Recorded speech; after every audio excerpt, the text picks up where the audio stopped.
Hello everyone, welcome in class.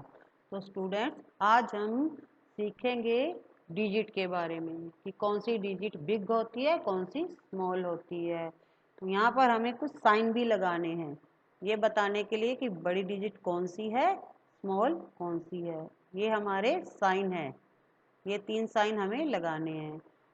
तो इस worksheet को सॉल्व करने के लिए सबसे पहले हम ऊपर 0 से 10 तक की काउंटिंग लिखेंगे, क्योंकि इस वर्कशीट में जितने भी नंबर दिए गए हैं वो 1 से 10, 0 से 10 तक है।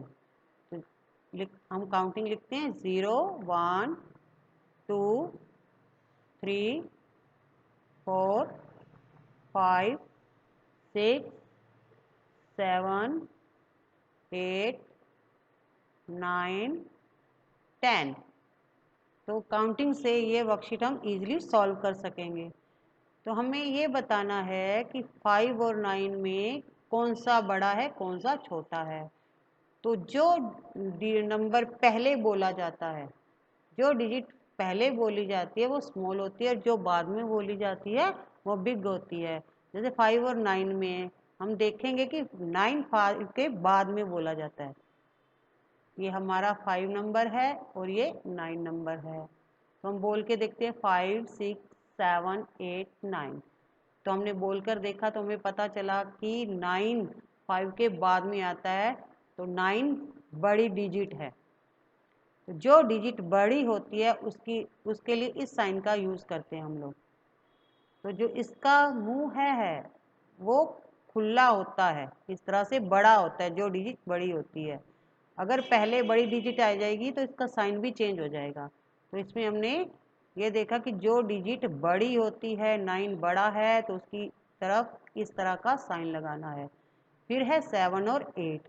इसमें भी हम देखेंगे कि 7 8 से छोटा है, क्योंकि 7 पहले बोला जाता है और 8 बाद में बोला जाता है।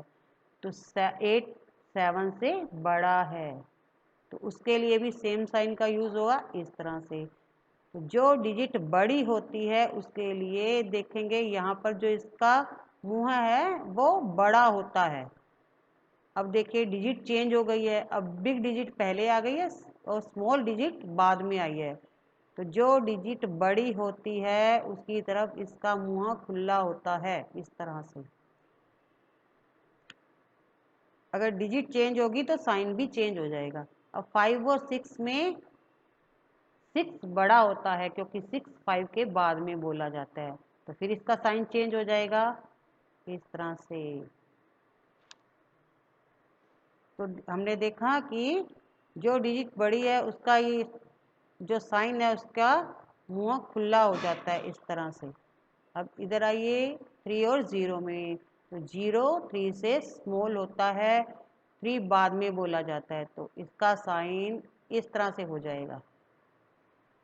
2 और 1, इसमें भी 2 बड़ा होता है 1 से, इसका साइन इस तरह से। 3 और 6, अब 6 इस तरफ चला गया है तो इसका साइन भी इस तरफ चला जाएगा ऐसे। 4 और 8, तो 8 4 से बड़ा है, तो इसका साइन इस तरह से लगेगा। यहाँ पर हमने 0 से 10 तक के नंबर्स को देखा कि कौन सा नंबर बड़ा है और कौन सा छोटा है। नेक्स्ट वर्कशीट में हम 11 से 20 तक की काउंटिंग का देखेंगे कौन सी डिजिट बड़ी है, कौन सी छोटी है। तो हम यहाँ पर उसी पैटर्न से पहले काउंटिंग लिख लेंगे। यहाँ पे हमारे 10 से स्टार्ट हो रहा है तो हम 10 से लिख लेंगे। 10 11 12 13 14 15 16 17 18 19 20। इसमें एक तो हमें काउंटिंग बोलनी आएगी, लिखनी आएगी, प्लस उसे रीडिंग भी करनी आएगी। अब हम फिर देखेंगे कि 10 और 15 में कौन सा बड़ा है, कौन सा छोटा है, कौन सा स्मॉल है, कौन सा बिग है। तो 15 है वो 10 के बाद में बोला जाएगा। देखिए हम बोल कर देखते हैं 10 11 12 13 14 15। तो 15 10 के बाद में आया, तो जैसा हमने पीछे सीखा था कि जो डिजिट बड़ी होती है उसके लिए इस साइन का यूज़ होता है, उसका ये मुंह है वो खुला होता है बड़ी डिजिट की तरफ। अब इसमें थोड़ा चेंज हो गया, देखिए डिजिट इक्वल आ रही है, 13 13 बराबर है, तो जो डिजिट एक जैसी होती है, बराबर होती है, इक्वल होती है, उसके लिए इस साइन का यूज़ करते हैं।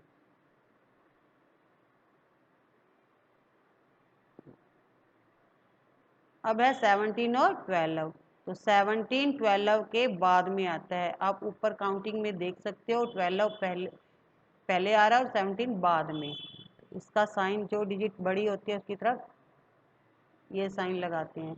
20 और 11, तो इसमें भी 20 बड़ा है तो साइन इस तरफ होगा। अब फिर वही सेम डिजिट आ रही है, 14 14 इक्वल है, तो इक्वल के लिए हम इस साइन का यूज़ करते हैं। तो हमने इन साइन का यूज़ करके देखा कि कौन सी डिजिट बड़ी होती है और कौन सी छोटी होती है, कौन सी इक्वल होती है, बराबर होती है। आप इस तरह से और बड़ी डिजिट के सम भी सॉल्व कर सकते हैं। तो आप इस तरह से और वर्कशीट तैयार कीजिए और उन्हें सॉल्व करिए। Thank you. Have a nice day.